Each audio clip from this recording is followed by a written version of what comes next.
Did you hear that we live in a patriarchy? A world controlled by men, with their toxic masculinity. We must put a stop to them. Men are to blame.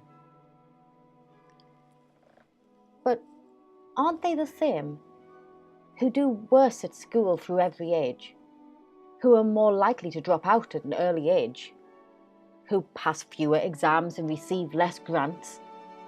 Education gives women a better chance. Surely, women are more likely to earn a degree, and there's so many boys now with ADHD that it doesn't really come as a huge surprise to know 25% of deaths in young men are caused by suicide. But even after all of this, the gender pay gap still exists. Kinda. But gender pay gap statistics are misleading at best. There's laws that stop employers from doing what the statistics suggest. The missing percent is just the difference between the average earnings of all men and all women working full-time. If women received unequal pay, it would be considered a crime. Once position, tenure, type of work are taken into account, you'll see that the so-called pay gap pretty much evens out. And the jobs that get you killed are nearly always filled by men. That's why over 90% of fatal accidents at work kill men, why over 85% of active duty soldiers are men. But then again, who needs houses? Who needs fuel? Who needs a hospital? Who needs a school? And you may laugh when I bring up the draft, because there's really no need to drag up the past. But if that were the case, why does every debate mention women fighting for the vote? Because if you're going to throw it out there, it's only fair to balance it out by mentioning the male-only sentencing to either war or jail. See, if you fail to look at the whole picture, you're going to have a pretty fucked up view. As well as salary, let's look at sacrifice too. Instead of lowering standards to fulfill quotas, we should instead redirect the focus and put more monetary value on jobs that women tend to fill, like teaching our children and taking care of our ill. Because care work is essential, but has become so inconsequential nowadays that our carers no longer care. We must give proper training and a wage that's fair. But we have a world that is run by men, so the odds are stacked in favour of them. The world is run by big business and bankers, and it's mostly women who keep voting for these wankers. I'd love to see more women in Parliament. I'd love to see more women engineers.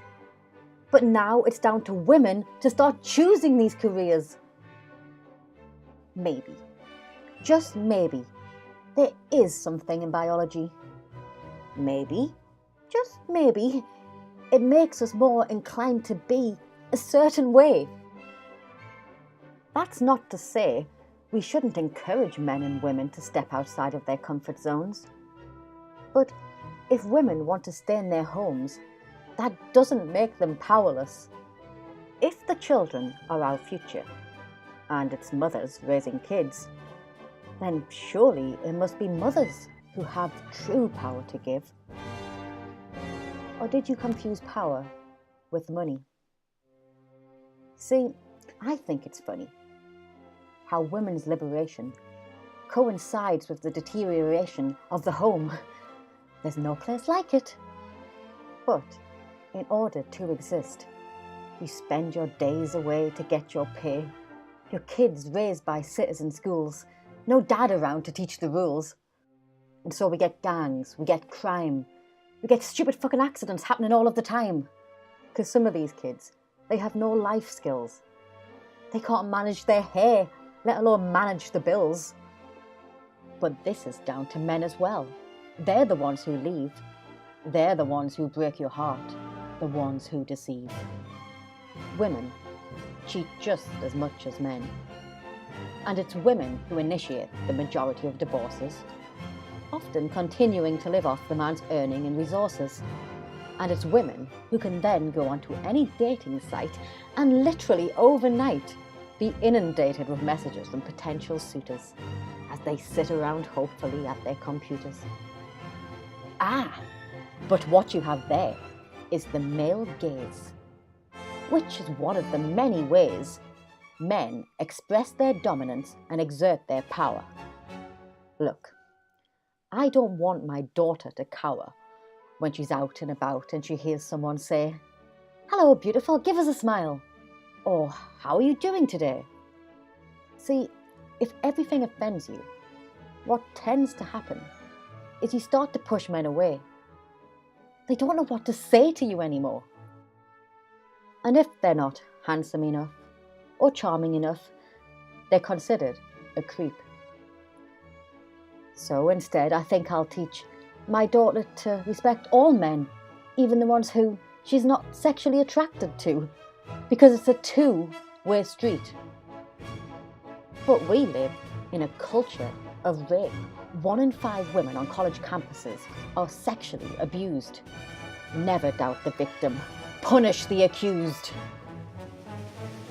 I think I'll stick to the innocent until proven guilty line. Otherwise, we're going back in time to the Salem witch trials, where guilt was automatically assumed. So basically, you were pretty much doomed from the start. See, it worked on the basis that all women were potential witches. Now it's all men are potential rapists. This is pure hysteria, perpetuated by a myth, created by a survey that in no way had a representative sample of respondents and didn't even clearly define what sexual assault is. A more reliable statistic is around 1 in 40, which is still pretty daunting. But if you want to address an issue, you have to look at the actual facts. And the fact is, you're more likely to be randomly attacked if you're male. And you're also more likely to end up in jail and serve much harsher sentences for the exact same crime. And as for online, trolling happens to men too. If you put yourself out in the public view and express opinions, people are going to react.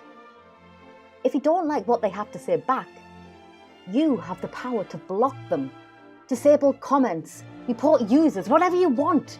But don't invite the government to take away our privacy, to monitor, to spy. Without our right to free speech, all our other freedoms die. The internet is a platform for expression. I say, remember the lesson you were taught as a child.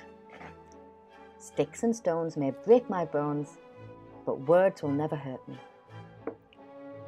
Does feminism mean equality? No. Feminism is a political movement focused on women's issues and based on a view that society works in favour of men. But I implore you to look again and realise that we can't judge an entire gender based on the corrupt few. Most men have been through just as much as women. So please, if you really stand for equality, stop viewing masculinity as a bad thing. Do words like manspreading and mansplaining not enforce gender stereotypes? Do trigger warnings and safe spaces not disempower women in their plight for equal status? We need both divine femininity and divine masculinity to create a rich tapestry of both rhyme and reason.